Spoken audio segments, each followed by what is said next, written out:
Hello student, मैं S S Yadav की कक्षा में आपका हार्दिक स्वागत करता हूं। देखिए, हम पढ़ रहे हैं कक्षा 12 की पाठ्य पुस्तक मानव भूगोल के मूल सिद्धांत और उसका अध्याय नंबर 8 जिसका नाम है परिवहन एवं संचार। इसका हमने पहला भाग पढ़ा जिसके अंदर पढ़ा था स्थल परिवहन, और स्थल परिवहन में हमने पढ़ा सड़क मार्ग, और आज हम पढ़ेंगे रेल मार्ग। और जैसे ही रेल का नाम आते ही आपके मन के अंदर देखिए एक चित्र या दृश्य दिखाई देता होगा ट्रेन का, और उसका एक जोर से आवाज भी आपको सुनाई देती होगी कानों के अंदर, जिसे हम क्या कहते हैं, उसका हॉर्न, जो काफी तेज होता है, दूर तक सुनाई भी देता है। तो बच्चों, आपने कभी ना कभी रेल से क्या करी होगी, कोई ना कोई यात्रा भी करी होगी, अर्थात आप उसमें बैठे भी होंगे और इस तरह की आपकी ध्वनि भी सुनी होगी। तो तैयार हो जाइए कॉपी पेन निकाल कर, आज हम पढ़ेंगे रेल मार्ग। तो देखिए, यहां पर एक चित्र भी दिखाया गया है। किसका दिखाया गया है? एक ट्रेन का, अर्थात एक रेल का। और इसके अंदर आप देखेंगे कि यहां पर इनकी क्या है, पटरी भी है जिसके ऊपर ट्रेन चलती है। और ये किसके अंतर्गत आती है? स्थल परिवहन के अंतर्गत आती है। छोटे छोटे मार्गों के लिए तो बनाए जाते हैं सड़क मार्ग, और लंबी यात्राएं करने के लिए किसको उपयोग में लेते हैं? हम रेल मार्गों को उपयोग में लेते हैं। तो देखिए बच्चों, रेल मार्ग लंबी दूरी तक स्थूल वस्तुओं और यात्रियों के स्थल परिवहन की विधा है। तो यहां पर यदि आपसे एक प्रश्न पूछा जाता है, लंबी यात्राओं के लिए कौन सा परिवहन मार्ग सबसे अच्छा होता है, तो आप उसका उत्तर क्या लिखेंगे? रेल मार्ग। आगे देखिए, संभवतः प्रथम सार्वजनिक रेल मार्ग 1825 में उत्तरी इंग्लैंड। तो बच्चों याद रखना, सबसे पहले सार्वजनिक जो रेल जो प्रारंभ हुई कहां पर हुई? 1825 ईस्वी के अंदर। और यदि हम बात करें क्षेत्र की, कौन सा है? उत्तरी इंग्लैंड। और उत्तरी इंग्लैंड में भी दो स्थानों के बीच, उनमें से एक स्थान का नाम है स्टॉकटन और दूसरे का नाम है डार्लिंगटन। इन दोनों स्थानों के मध्य 1825 में पहली बार सार्वजनिक रेल चलाई गई थी। और देखिए, उसके बाद से ही रेल मार्ग 19वीं शताब्दी में परिवहन के सर्वाधिक लोकप्रिय और तीव्रतम प्रकार बन गया। और इस तरह से देखिए, एक देश से दूसरे देश, दूसरे से और देशों के अंदर देखिए ये परिवहन मार्ग प्रचलन में आ गया, अर्थात देशों के अंदर रेलों का क्या हुआ? विकास हुआ। अब देखिए, हम यहां पर देखेंगे रेल लाइनों के प्रकार। रेल लाइनों के प्रकार की बात करें तो अपनी पाठ्य पुस्तक में 4 प्रकार की रेल लाइनें बताई गई हैं। सबसे पहले आती है मीटर लाइन, और मीटर लाइन की बात करते हैं तो ये 1 मीटर की होती हैं। कितने मीटर की होती हैं? 1 मीटर की। उसके बाद आती है मानक, और मानक की यदि हम बात करें तो ये होती है 1.44 मीटर।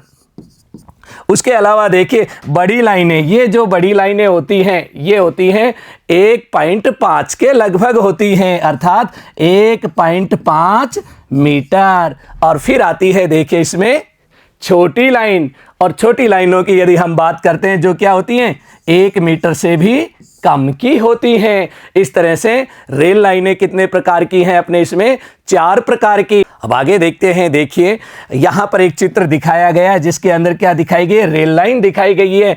अर्थात बच्चों देखना, इन दोनों के बीच में जो ये बीच वाला भाग होता है, इसी को मेजर किया जाता है, इसी का मापन किया जाता है। यदि इनके बीच की दूरी 1 मीटर है तो उसे मीटर लाइनें कहा जाता है। यदि 1 मीटर से ज्यादा है तो उन्हें हम क्या कहते हैं? बड़ी लाइनें कहते हैं। और 1 मीटर से यदि कम है तो उन्हें हम कहते हैं छोटी लाइनें कहते हैं। इस तरह से आप याद रखना, दो पटरियों के बीच के अंदर जो एक तरह से जो दूरी होती है उसके आधार पर हम क्या करते हैं? मापन करते हैं। तो यहां पर लिखा है रेल लाइनों की चौड़ाई यानी गेज प्रत्येक देश में अलग अलग पाई जाती है। अब देखिए कौन कौन सी चौड़ाइयां हैं, अलग अलग हैं। बड़ी लाइन 1.5 मीटर से अधिक होती है।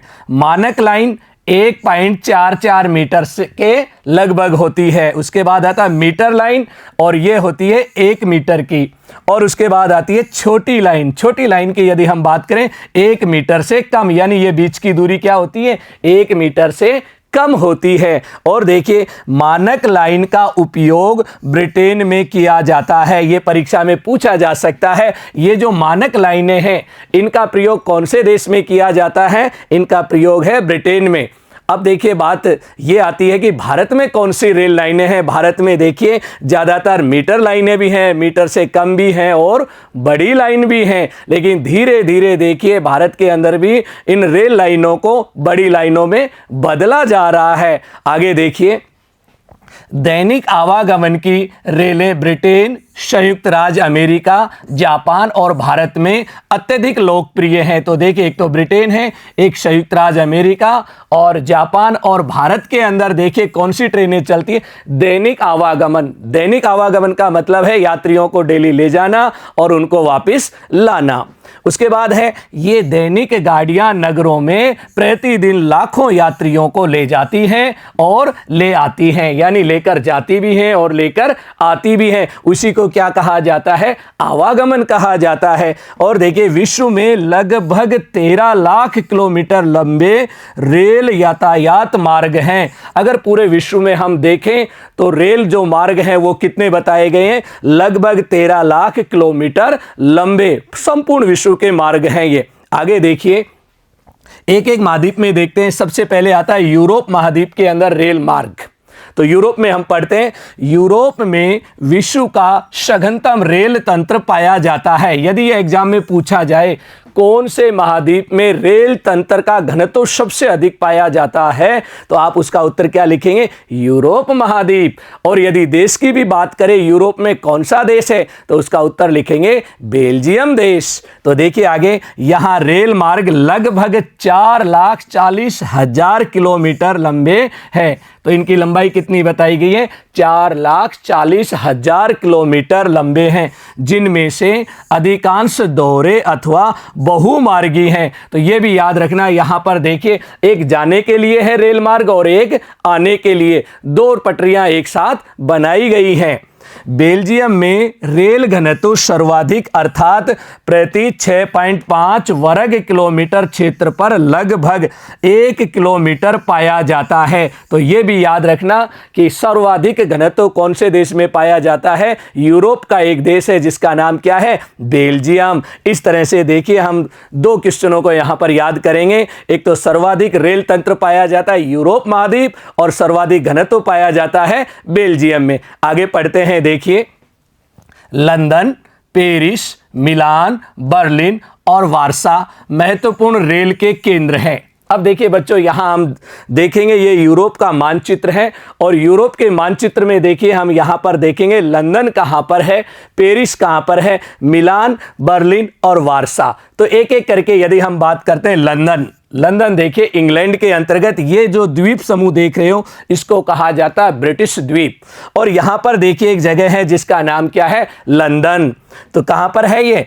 इंग्लैंड के अंदर, और इसका नाम है लंदन। उसके बाद देखिए अगला शहर आता है पेरिस, फ्रांस की राजधानी पेरिस। तो यहां पर हम देखते हैं इसका नाम क्या है? पेरिस। उसके बाद देखिए अगला आता है मिलान, और मिलान कहां का शहर है? इटली का। तो यहां पर देखते हैं ये जो देश है इटली, और इसके अंदर देखिए शहर का नाम क्या है? मिलान। उसके बाद अगला देखते हैं बर्लिन। बर्लिन कहां का शहर है बच्चों? बर्लिन है जर्मनी का। और यहां पर देखते हैं ये देश कौन सा है? जर्मनी। और इसके अंदर हम यहां पर नाम लिखते हैं बर्लिन, इस तरह से देखिए। उसके बाद आता है वार्सा। वार्सा कहां का है? पोलैंड। वार्सा कहां का है? पोलैंड।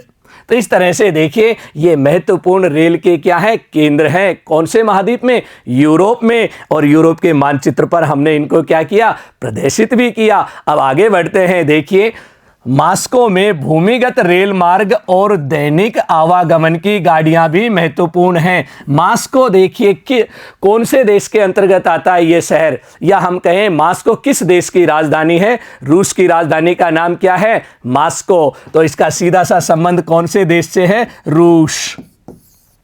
अब रूस के अंदर देखिए भूमिगत रेल मार्ग भी पाए जाते हैं, क्योंकि मॉस्को के आसपास पूरा औद्योगिक क्षेत्र है, वहां रेल और सड़कों का क्या पाया जाता है? जाल पाया जाता है। आज देखिए मैं आपको एक ऐसी महत्वपूर्ण रेल मार्ग के बारे में बताऊंगा जो समुद्र के अंतर्गत बनाया गया है पाइपलाइनों के माध्यम से। जैसा कि आप चित्र में भी देख रहे हैं, एक आने का मार्ग है और एक जाने का। तो इस मार्ग का नाम है यूरो टनल ग्रुप के नाम से जाना जाता है ये मार्ग, अर्थात इसको हम कहते हैं यूरो सुरंग के माध्यम से दो शहरों को देखिए जोड़ता है। और यदि हम बात करें बीच के अंदर जलीय भाग है, उसके अंदर क्या बनाई गई है, पाइपलाइनें बनाई गई है जिससे ट्रेनों का आवागमन होता है। और ये इंग्लैंड और दूसरा फ्रांस दोनों के बीच के अंदर देखिए आवागमन होता है इसका। तो यहां पर देखते हैं इंग्लैंड में स्थित यूरो टनल ग्रुप द्वारा प्रचालित सुरंग मार्ग लंदन को पेरिस से जोड़ता है। लंदन कहां पर है, इंग्लैंड, और पेरिस कहां पर है, फ्रांस, दोनों को जोड़ता है। ये बड़ा ही महत्वपूर्ण एक मार्ग है जो जल के अंदर भी देखिए ट्रेन को चला दिया गया है। किसके माध्यम से, पाइपलाइनों के माध्यम से।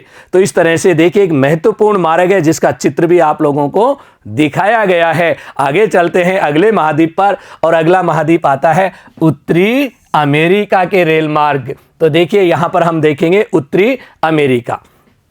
उत्तरी अमेरिका का देखिए नाम आते ही दो देश महत्वपूर्ण हैं, एक तो है संयुक्त राज्य अमेरिका और दूसरा देश आता है कनाडा। तो यहां पर हम देखते हैं उत्तरी अमेरिका में सर्वाधिक विस्तृत रेल मार्ग तंत्र हैं जो विश्व के कुल रेल मार्गों का लगभग 40% है। यदि रेल मार्गों की लंबाई में देखें तो सबसे ज्यादा कहां पर मिलते हैं, उत्तरी अमेरिका महाद्वीप के अंतर्गत। पूरे विश्व का कितने प्रतिशत है, 40%। अब आप देखिए संपूर्ण विश्व में कितना बचा, मात्र 60% रेल मार्ग बचा हुआ है। आगे देखिए सर्वाधिक सघन रेल तंत्र पूर्वी मध्य संयुक्त राज्य अमेरिका तथा उससे संलग्न कनाडा के उच्च औद्योगिक एवं नगरीय प्रदेश में पाया जाता है।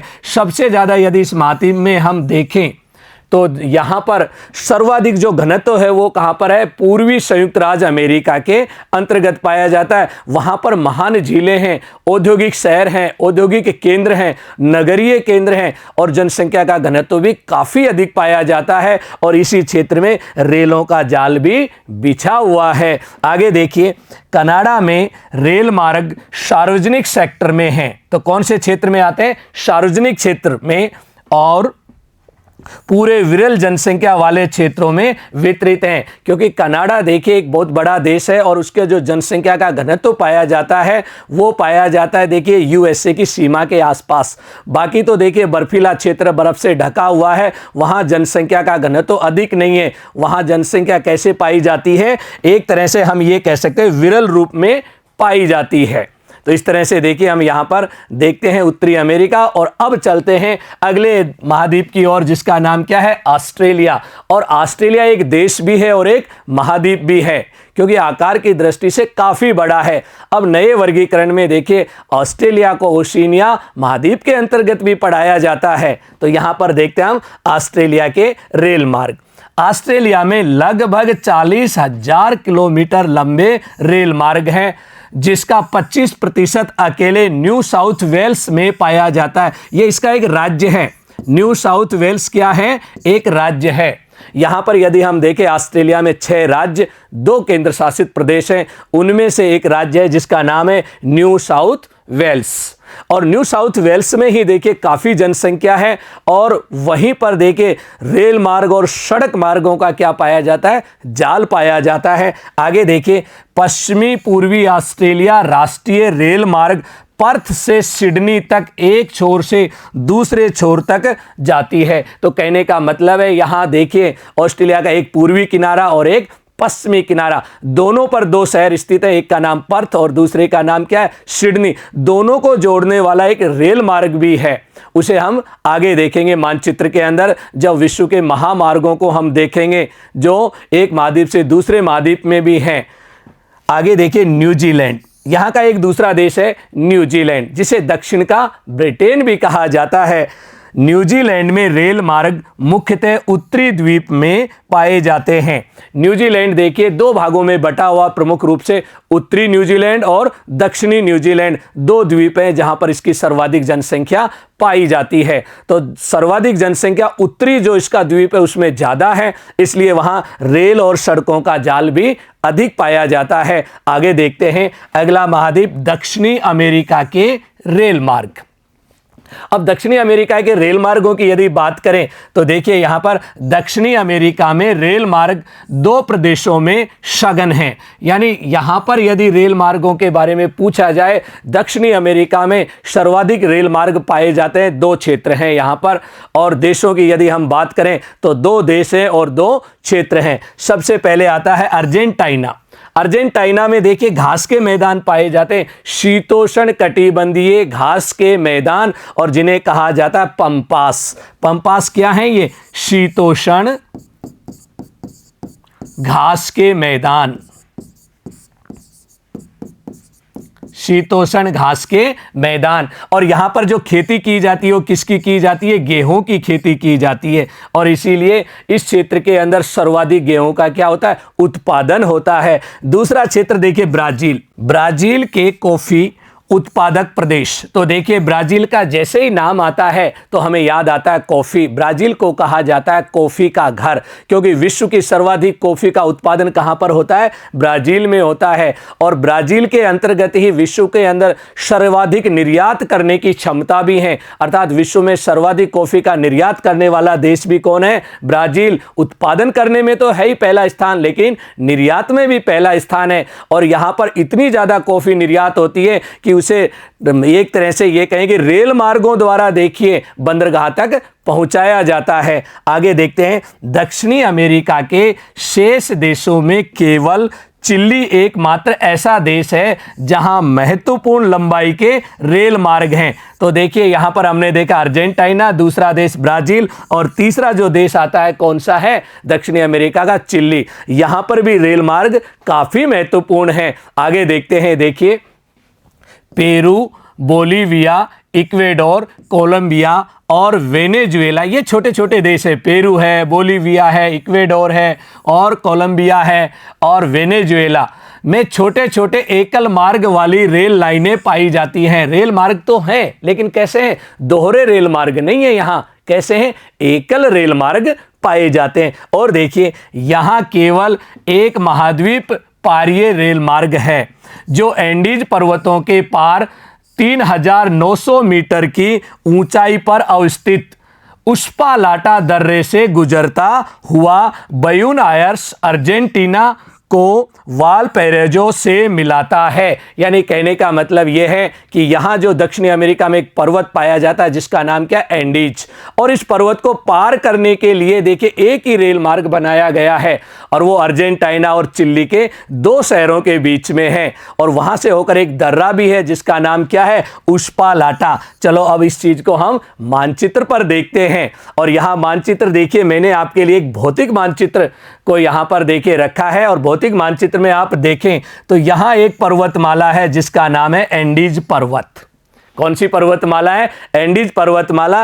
एंडीज पर्वतमाला के देखिए इस वाले क्षेत्र में देखते हैं तो एक देश है जिसका नाम है चिली, और इधर यदि हम देखते हैं तो दूसरा देश कौन सा है? अर्जेंटीना। अर्जेंटीना का एक शहर है और जिसका नाम क्या है? Buenos Aires. और एक शहर देखिए यहां चिली का है और जिसका नाम क्या है? वालपैराइजो। इन दोनों शहरों को देखिए जोड़ा गया है रेल मार्ग द्वारा, लेकिन बीच में कौन सी पर्वतमाला है? एंडीज पर्वतमाला।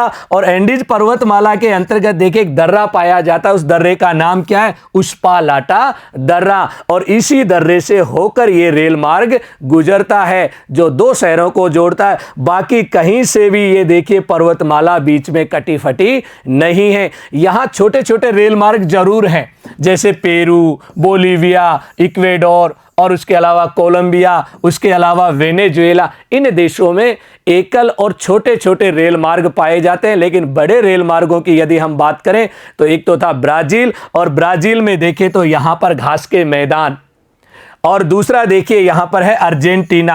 अर्जेंटीना के अंदर घास के मैदान, और ब्राजील के अंदर देखिए मैंने बताया था कॉफी के बागान जिन्हें कहा जाता फेजेंडा। इस तरह से देखिए यहां पर पाया जाता है सघन रेलवे, एक ब्राजील, अर्जेंटीना और चिली। बाकी देशों के अंदर तो कैसे छोटे छोटे देखिए यहां पर रेल मार्ग पाए जाते हैं। इस तरह से देखिए अब हम आगे बढ़ते हैं और आगे देखिए एशिया महाद्वीप। एशिया की देखिए जब हम ये बात करते हैं तो एशिया में देखिए 3 देश हैं। एशिया में जापान, चीन और भारत के सघन बसे हुए क्षेत्रों में रेल मार्गों का सघनतम घनत्व पाया जाता है। परीक्षा में पूछा जाए, बताइए बच्चों एशिया के कौन कौन से देशों में रेल मार्गों का घनत्व सर्वाधिक पाया जाता है? तो 3 देश, चाइना, भारत और जापान। उसके बाद देखिए अन्य देशों में अपेक्षाकृत कम रेल मार्ग बने हैं। विस्तृत मरुस्थलों और विरल जनसंख्या के प्रदेशों के कारण रेल सुविधाओं का न्यूनतम विकास हुआ है। कहां पर? एशिया के अन्य देशों के अंतर्गत। उसके बाद आगे बढ़ते हैं और देखिए अगला महाद्वीप आता है अफ्रीका महाद्वीप। अफ्रीका महाद्वीप की यदि हम बात करें, दूसरा विशालतम महाद्वीप होने के बावजूद अफ्रीका में केवल 40,000 किलोमीटर लंबे रेल मार्ग हैं। 40,000 किलोमीटर तो अकेले ऑस्ट्रेलिया में थे और ये पूरे महाद्वीप में है। इसीलिए तो ये महाद्वीप कैसा महाद्वीप है? विकसित महाद्वीप या अल्प विकसित महाद्वीप भी कहते हैं, विकासशील महाद्वीप भी कहते हैं इसको, जिसमें से सोने, हीरे के सांद्रण और तांबा खनन क्रियाकलापों के कारण अकेले दक्षिणी अफ्रीका में 18,000 किलोमीटर लंबे रेल मार्ग हैं। अब देखिए टोटल 40 में से 18,000 तो एक ही देश में है और जिस देश का नाम क्या है? दक्षिणी अफ्रीका। यहां पर देखिए कुछ खनिजों के नाम आए हैं, सोना, उसके अलावा हीरा और उसके अलावा देखिए तांबा। ये जो क्षेत्र हैं, इन क्षेत्रों के अंदर भी देखिए रेल मार्ग बिछाए गए हैं। और यहां पर हम देखते हैं आगे अफ्रीका महाद्वीप के प्रमुख रेल मार्ग, और इन्हीं खनन क्षेत्रों के अंदर 3 रेल मार्गों को दिखाया गया। बेंगुला शहर कहां पर है? अंगोला देश में। तो यहां देखिए बेंगुला रेल मार्ग जो अंगोला से कटंगा, जाम्बिया, तांबे की पेटी से होकर जाता है। तो यहां देखिए एक क्षेत्र है कटंगा का पठार। इस पठार पर क्या पाया जाता है? विश्व का सर्वाधिक तांबा पाया जाता है इस पठार पर। और यहीं पर क्या बनाया गया? एक रेल मार्ग बनाया गया। और देखिए बच्चों दूसरा देश आता है तंजानिया। तो तंजानिया रेल मार्ग जाम्बिया ताम्र पेटी से तट पर स्थित दार ए सलाम तक जाता है। तो देखिए इसका विस्तार कहां पर है? तंजानिया रेल मार्ग का जाम्बिया की जो ताम्र पेटी है उससे दार ए सलाम तक फैला हुआ है। तीसरा देखिए रेल मार्ग दक्षिणी अफ्रीका गणतंत्र में केप टाउन से प्रेटेरिया तक ब्लू ट्रेन यहां पर देखिए चलती है। इस तरह से हम देखते हैं कि अफ्रीका के अंदर 3 रेल मार्गों के बारे में बताया गया है। एक रेल मार्ग तो देखिए अंगोला, और दूसरा रेल मार्ग तंजानिया, और तीसरा रेल मार्ग दक्षिणी अफ्रीका में। अब आगे बढ़ते हैं और देखिए पार महाद्वीपीय रेल मार्ग। पार महाद्वीपीय जो रेल मार्ग हैं जो पूरे महाद्वीप को क्रॉस करते हो, ऐसे रेल मार्गों को कहा जाता है पार महाद्वीपीय रेल मार्ग। देखिए पार महाद्वीपीय रेल मार्ग पूरे महाद्वीप से गुजरते हुए इसके दोनों छोरों को जोड़ते हैं। और देखिए इनका निर्माण आर्थिक और राजनीतिक कारणों से विभिन्न दिशाओं में लंबी यात्राओं की सुविधाएं प्रदान करने के लिए किया गया है, ताकि देखिए किसी भी महाद्वीप के दोनों छोरों को जोड़ा जाए और आर्थिक और राजनीतिक कारणों से भी इनका निर्माण किया गया है। और अब हम देखेंगे विश्व के ऐसे ही कुछ रेल मार्गों को, एक एक करके उनका हम अध्ययन भी करेंगे और इन रेल मार्गों को मैं मानचित्र पर भी बताऊंगा, और तो आप इसको अच्छे से नोट भी कर लेना और मानचित्र पर समझने की कोशिश भी करना। तो सबसे पहले देखिए आता है विश्व का सबसे बड़ा रेल मार्ग जिसका नाम है पार साइबेरियन रेल मार्ग। पहले नंबर पर देखिए एक रेल मार्ग, और इसे हम ट्रांस साइबेरियन रेल मार्ग भी कहते हैं। यह विश्व का सबसे लंबा रेल मार्ग है। तो देखिए रूस का यह प्रमुख रेल मार्ग पश्चिम में सेंट पीटर्सबर्ग से पूर्व में प्रशांत महासागर तट पर स्थित व्लादिवोस्तोक तक मॉस्को, कजान, ट्यूमिन, चीता और खबरावोस्क से होता हुआ जाता है। तो ये किस किस को जोड़ता है? देखिए पहली बात तो ये है रूस का महत्वपूर्ण रेल मार्ग। तो कौन से देश में आता है ये साइबेरियन रेल मार्ग? रूस देश में। और यहां पर देखिए एक शहर है जिसका नाम है सेंट पीटर्सबर्ग। इसको देखिए किससे जोड़ता है? प्रशांत महासागर तट पर स्थित व्लादिवोस्तोक को जोड़ता है। और रास्ते में देखिए इसमें अनेक शहर आते हैं यहां पर, और इन शहरों को भी जोड़ता हुआ ये आगे बढ़ जाता है ये रेल मार्ग। आगे देखिए, यह एशिया का सबसे महत्वपूर्ण और विश्व का सर्वाधिक लंबा, कितना लंबा है, 9322 किलोमीटर लंबा। आप सोचिए कि रेल मार्ग कितना बड़ा है, अर्थात लंबाई की दृष्टि से कितना ज्यादा है। दोहरे पथ से युक्त विद्युतीकृत पार महाद्वीपीय रेल मार्ग है। इसकी सबसे बड़ी विशेषता है, पूरा का पूरा रेल मार्ग कैसा है, दोहरा है, 2 लाइनें बनी हुई हैं और यह विद्युत द्वारा क्या है, संचालित है। आगे देखिए, यहां पर इस रेल मार्ग का एक चित्र दिखाया गया है और ट्रेन भी देखिए चलती हुई दिखाई गई है। एक पर्वत है, इस पर्वत को पार करते हुए जाता है जिसका नाम है यूराल पर्वत। और उसके बाद एक नदी को भी दिखाया गया है यहां पर, और यह नदी कौन सी है, ओब नदी है, जिसको ये पार करके रेल मार्ग गुजरता है। यहां देखिए, यह रेल मार्ग यूराल पर्वतों, ओब और येनेसी नदियों से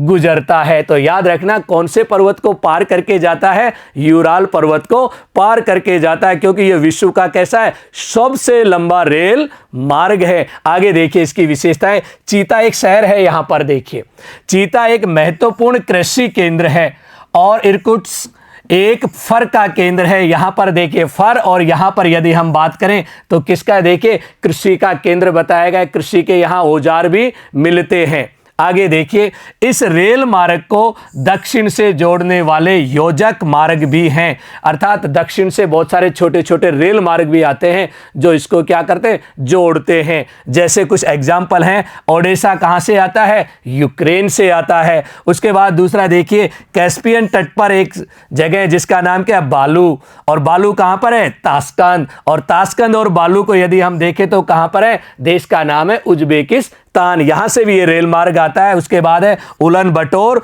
और उलन बटोर देखिए मंगोलिया की क्या है, राजधानी भी है। उसके बाद देखिए चीन का क्षेत्र है रोनयान मकदेन, चीन में बीजिंग की ओर से। इस तरह से दक्षिण से छोटे छोटे रेल मार्ग भी हैं जो इससे आकर क्या करते हैं, जुड़ते हैं।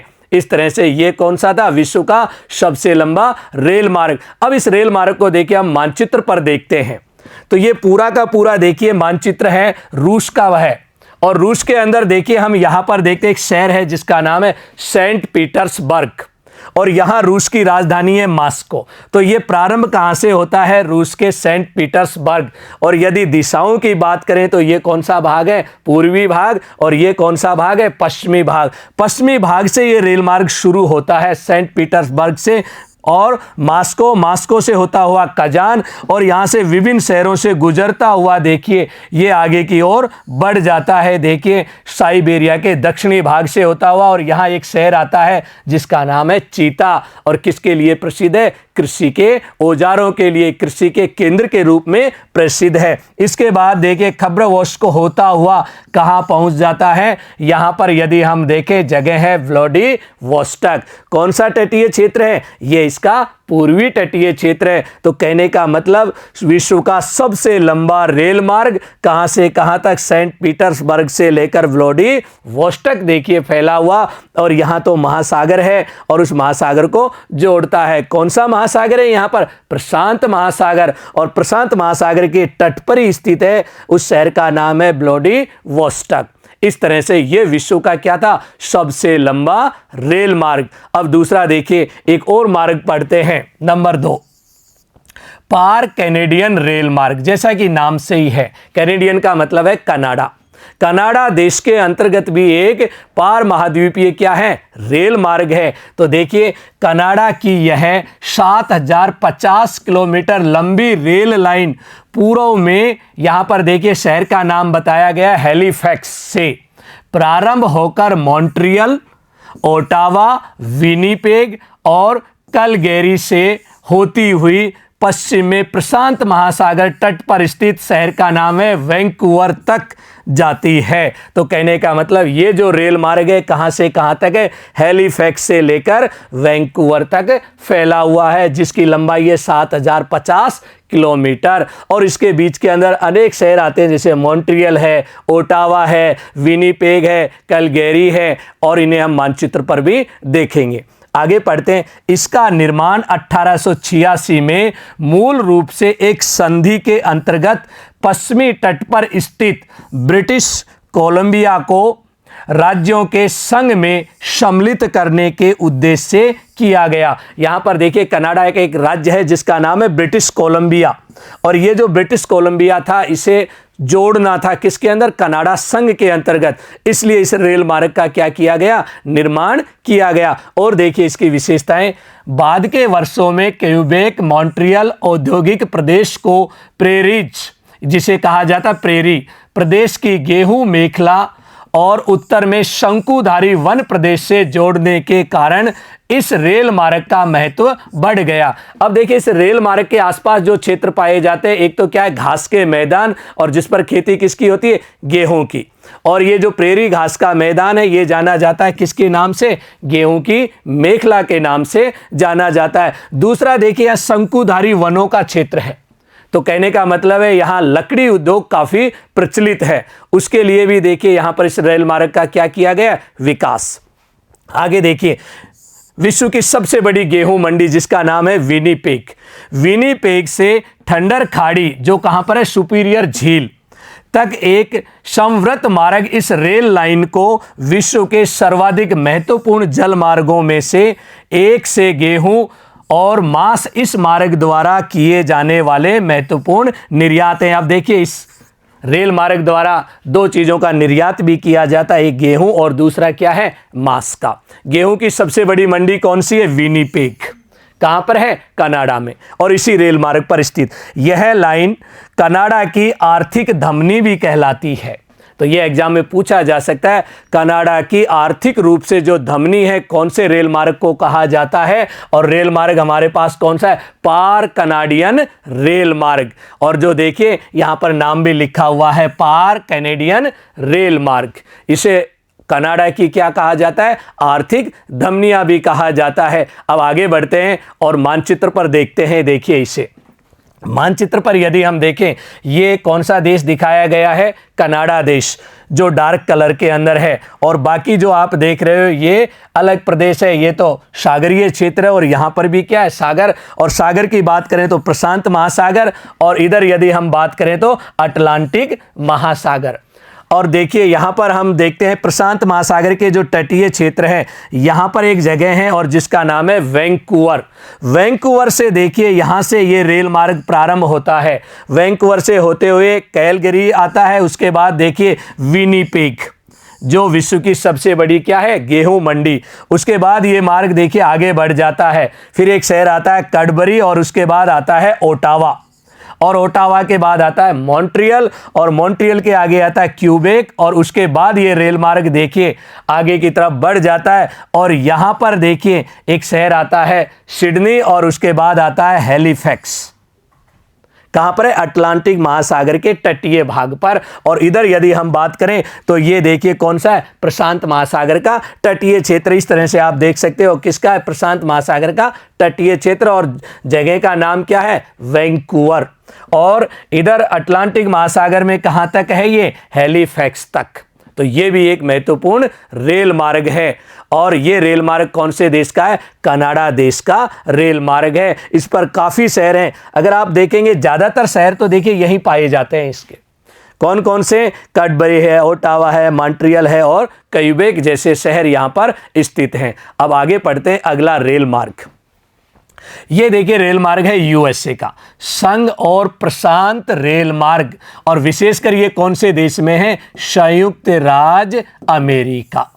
कौन से देश में, संयुक्त राज्य अमेरिका, जिसे क्या कहते हैं, यूएसए।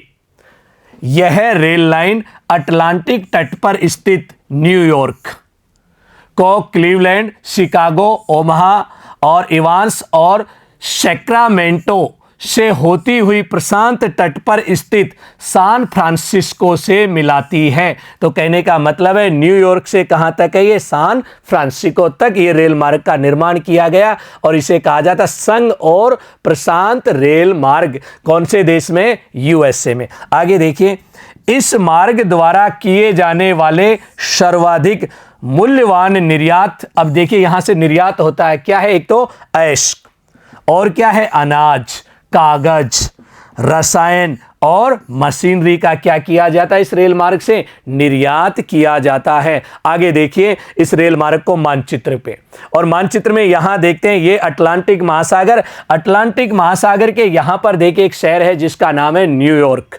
न्यूयॉर्क से देखिए जो रेड कलर में या लाल रंग से जो दिखाया गया है, यहां पर देखिए बीच में एक और शहर आता है मिशिगन झील के तट पर जिसका नाम है शिकागो। कौन सा शहर है, शिकागो। और इसके बाद देखिए आगे बढ़ जाते हैं और आगे देखिए यहां पर एक जगह आती है सैक्रामेंटो, और उसके बाद जो लास्ट जो स्थान है यहां यदि हम देखें इसका नाम क्या है, सान फ्रांसिस्को। तो इस तरह से देखिए सान फ्रांसिस्को कौन से तट पर है, प्रशांत महासागर के तट पर। और प्रशांत महासागर के यदि हम तट को देखें तो ये कौन सा भाग होगा, पश्चिमी भाग, और ये अटलांटिक महासागर का तट वाला भाग है जो कौन सा है, पूर्वी भाग। तो यानी न्यूयॉर्क से कहां तक है, ये सान फ्रांसिस्को तक। और यहां पर विभिन्न प्रकार के क्या किए जाते हैं, निर्यात किया जाता है वस्तुओं का, क्योंकि यहां से विदेशी व्यापार शुरू हो जाता है, किनसे, बंदरगाहों से। अब आगे बढ़ते हैं और आगे देखिए अपने इसमें ऑस्ट्रेलियाई पार महाद्वीपीय रेल मार्ग। यह रेल लाइन पश्चिमी तट पर पर्थ से आरंभ होकर कलगुरली, ब्रोकन हिल और पोर्ट अगस्ता से होकर पूर्वी तट पर स्थित सिडनी को मिलाते हुए महाद्वीप के दक्षिणी भाग के आर पार पश्चिम से पूर्व की ओर जाती है। तो कहने का मतलब है ये जो रेल मार्ग है ऑस्ट्रेलिया का, ये कहां से कहां तक है, पर्थ से लेकर कहां पर है, सिडनी तक। और इसे हम मानचित्र में भी देखते हैं, और मानचित्र में यहां पर देखें ये ऑस्ट्रेलिया है, और ऑस्ट्रेलिया के यदि यहां पर देखें इधर तो पाया जाता है प्रशांत महासागर, इधर देखते हैं हिंद महासागर। और यहां पर देखिए एक शहर है इसके पश्चिमी राज्य का जिसका नाम है पर्थ। कौन सा शहर है, पर्थ। और यहां पर देखिए हम देखते हैं एक शहर है जिसका नाम क्या है, सिडनी। न्यू साउथ वेल्स की राजधानी का नाम क्या है, सिडनी। तो यहां एक शहर है जिसका नाम है सिडनी। पर्थ को सिडनी से जोड़ा गया है रेल मार्ग द्वारा। और यहां बीच में देखिए महत्वपूर्ण क्या है, कुछ शहर भी आते हैं। देखिए यहां से पर्थ से शुरू करते हैं हम, और यहां पर एक शहर आता है कलगुरली, ये सोने की बहुत बड़ी खान जो ऑस्ट्रेलिया में स्थित है। उसके बाद देखिए आगे बढ़ते हैं कुछ शहरों से, और उसके बाद आता है पोर्ट अगस्ता, और उसके बाद देखिए फिर आगे बढ़ते हैं, फिर एक शहर आता है ब्रोकन हिल। ब्रोकन हिल जो एरिया है यहाँ पर देखिए चांदी की खानें पाई जाती हैं। फिर आगे बढ़ते हैं और उसके बाद देखिए कहाँ पहुँच जाते हैं, सिडनी। इस तरह से देखिए पर्थ से सिडनी तक। यदि हम बात करें ये कौन सा क्षेत्र आता है, यहाँ पूर्वी भाग ऑस्ट्रेलिया का कौन सा भाग है, ये पूर्व, और ये वाला पार्ट देखें तो कौन सा है, पश्चिमी भाग। पूर्व से पश्चिम या पश्चिम से पूर्व की ओर दोहरे रेल मार्ग बना हुआ है, अर्थात पर्थ से लेकर सिडनी तक। और ये कहाँ का है, ऑस्ट्रेलिया का एक महत्वपूर्ण रेल मार्ग है। अब देखिए हम आगे बढ़ते हैं और आता है यूरोप का एक रेल मार्ग जिसका नाम है ओरिएंट एक्सप्रेस। किस नाम से जाना जाता है ये, ओरिएंट एक्सप्रेस। और कहाँ का है ये, यूरोप का एक महत्वपूर्ण रेल मार्ग है। यहां देखिए यह लाइन पेरिस से, और पेरिस के आगे देखिए एक शहर आता है म्यूनिख, और उसके बाद आता है वियना, और फिर आता है देखिए बुडापेस्ट। कहां पर है बुडापेस्ट, हंगरी के अंदर। और फिर आता है देखिए बेलग्रेड, होती हुई इस्तांबुल। और इस्तांबुल की यदि बात करें तो ये देश कौन सा है, टर्की, या इसे तुर्की भी कहा जाता है, टर्की या तुर्की भी कहा जाता है। तो यानी कहने का मतलब है पेरिस से लेकर इस्तांबुल के बीच में ये रेल मार्ग बसाया गया जो पूरे यूरोप को देखिए क्रॉस करते हुए जाता है। इस एक्सप्रेस लाइन द्वारा लंदन से इस्तांबुल तक लगने वाला यात्रा का समय समुद्री मार्ग से लगने वाले 10 दिनों की तुलना में मात्र 96 घंटे रह गया। अब आप देखिए यदि इससे आते हैं पेरिस होते हुए इस्तांबुल यानी टर्की तक जब आते हैं तो कितने घंटे लगते हैं, 96 घंटे लगते हैं। और समुद्री मार्ग से आते हैं तो कितने घंटे लगना, घंटे नहीं यहाँ दिन लगते हैं। कितने दिन लगते हैं, 10 दिन लगते हैं। तो देखिए इस रेल मार्ग के बनने से कितने समय की बचत हो जाती है, क्योंकि पेरिस से आगे ये किससे जुड़ा हुआ है, लंदन से भी जोड़ा गया है इस मार्ग को। देखिए अब आगे बढ़ते हैं और देखिए इस रेल मार्ग द्वारा होने वाले प्रमुख निर्यात क्या क्या हैं? देखिए, पनीर, सूअर का मांस, जई, शराब, फल और मशीनरी। तो यहाँ से जो महत्वपूर्ण जो निर्यात हैं उसके अंदर देखिए बताए गए हैं, पनीर है, सूअर का मांस है, जई है, शराब है, फल है और मशीनरी। और देखिए आगे, इस्तांबुल को Bangkok via Iran, Pakistan, Bharat, Bangladesh और म्यांमार से जोड़ने वाली एशियाई रेलवे के भी निर्माण का प्रस्ताव है। अब देखिए, मैं एक जानकारी के लिए बता देता हूं, ये प्रस्तावित रेल मार्ग है। अगर इस रेल मार्ग को टर्की से आगे बढ़ा दिया जाए, यानी इस्तांबुल से आगे बढ़ा दिया जाए, और कहां तक बढ़ाया जाए इसे? बैंकॉक।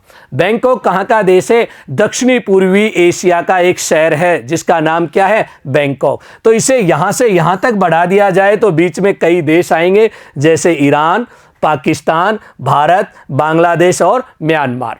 इस तरह से देखिए ये प्रस्तावित है। अगर ये बन जाता है रेल मार्ग तो देखिए यूरोप और एशिया के बीच की दूरी क्या हो जाएगी?